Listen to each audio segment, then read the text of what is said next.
Hello, everyone. Welcome to the Learn English podcast. I'm Leo. And I'm Gwen. It's great to see you all again. We're very excited to talk with you today about learning new words. If you've ever had trouble remembering a word you just learned, you're not alone. It happens to all of us. But don't worry. Today, we're going to talk about why this happens and share some tips to help you remember new words. So grab a cup of tea, sit back, and get ready to improve your language learning with us. Let's talk about today's interesting topic, why you can't remember new words.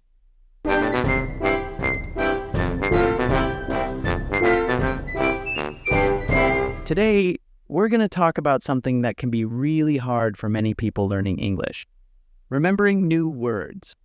Remembering new vocabulary can be a big challenge, even for people at the A2 level.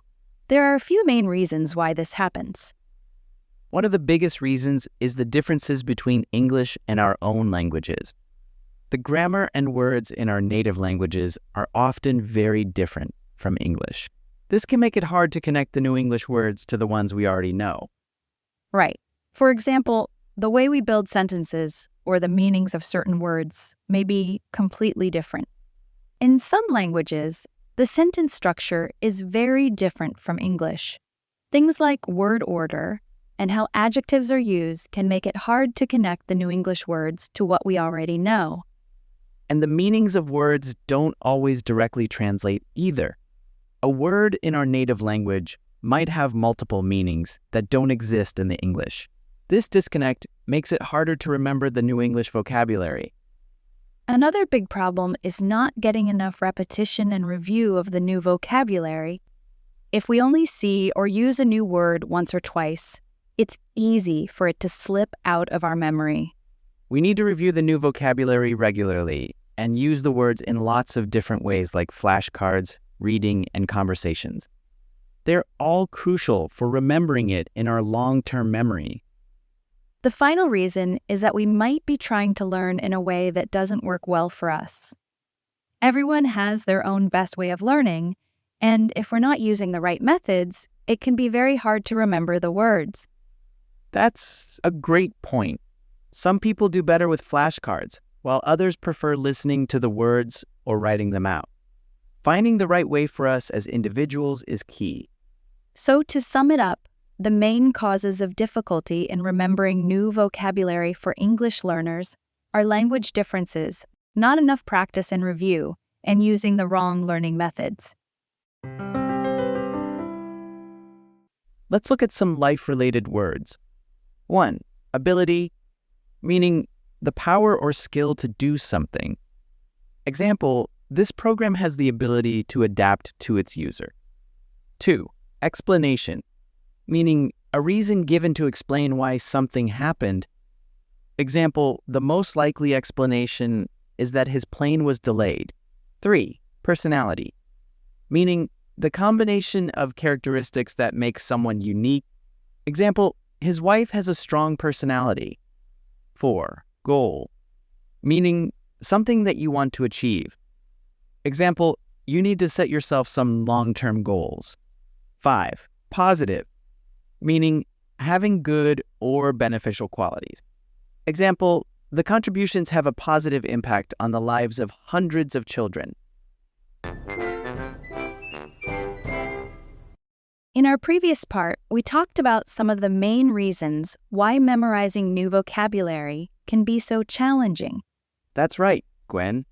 But the good news is, there are some great strategies we can use to improve our vocabulary memory. Exactly, Leo.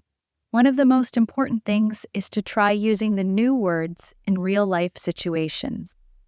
Absolutely.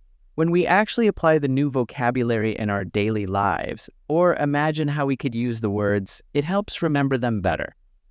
For example, if you learn the word borrow, you could practice asking a friend to borrow a pen, or imagine yourself borrowing a book from the library.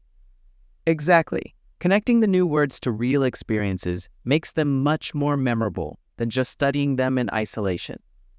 Another really effective approach is using multisensory learning methods.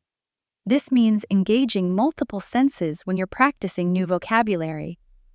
So that could involve listening to the words in songs or podcasts, speaking them out loud in conversations or stories, writing them down in a journal, and reading them in books or articles. Exactly. By using your eyes, ears, mouth, and hands, you're creating stronger connections in your brain to help you remember the new words. These techniques can be really fun and engaging too.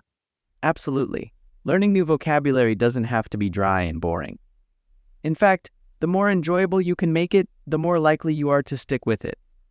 Moreover, one of the most important things is to create a regular review plan for the new words you're learning.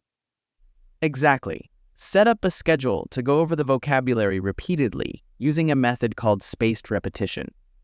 Yes, the spaced repetition approach means reviewing the words at increasing intervals.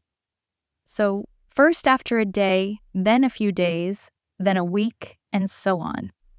This really helps remember them in your long-term memory. And there are even special apps and programs like Anki and Quizlet that can help you manage the spaced repetition process automatically. Using language learning tools and apps can be super helpful for staying on top of regular vocabulary review. These tools make it easy to create flashcards, quizzes, and other activities to practice the new words you're learning.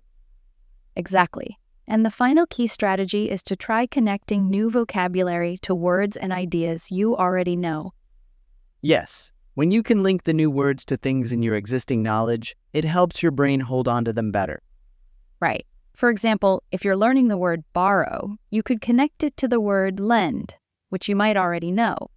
Or you could imagine borrowing an object from a friend. Great example, Gwen. Making those kinds of connections creates a stronger network in your memory.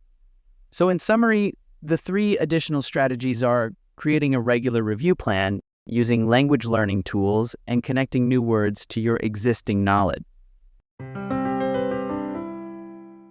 Let's look at some life-related words. 1. Retain, meaning to continue to have, to keep possession of. Example, practicing new vocabulary regularly can help you retain the words in your long-term memory. 2. Strengthen, meaning to make or become stronger.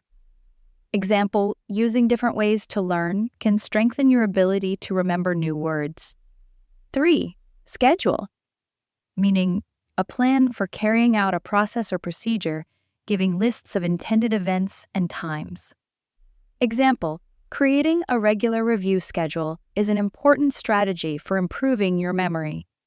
4. Algorithm, meaning a process or set of rules to be followed in calculations or other problem-solving operations.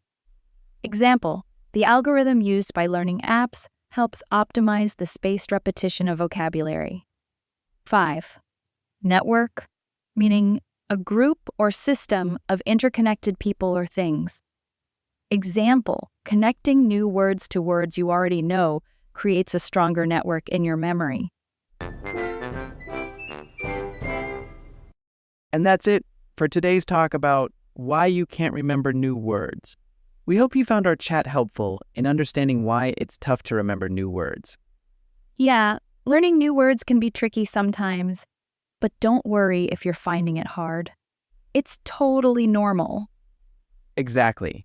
Just take it slow and don't give up. Keep trying, and you'll get there eventually. And remember, there are lots of ways to help you remember new words, like using them in sentences or practicing them regularly. Right. And if you ever need help or feel stuck, there are plenty of people and resources out there to support you. So, keep practicing and don't be afraid to ask for help when you need it.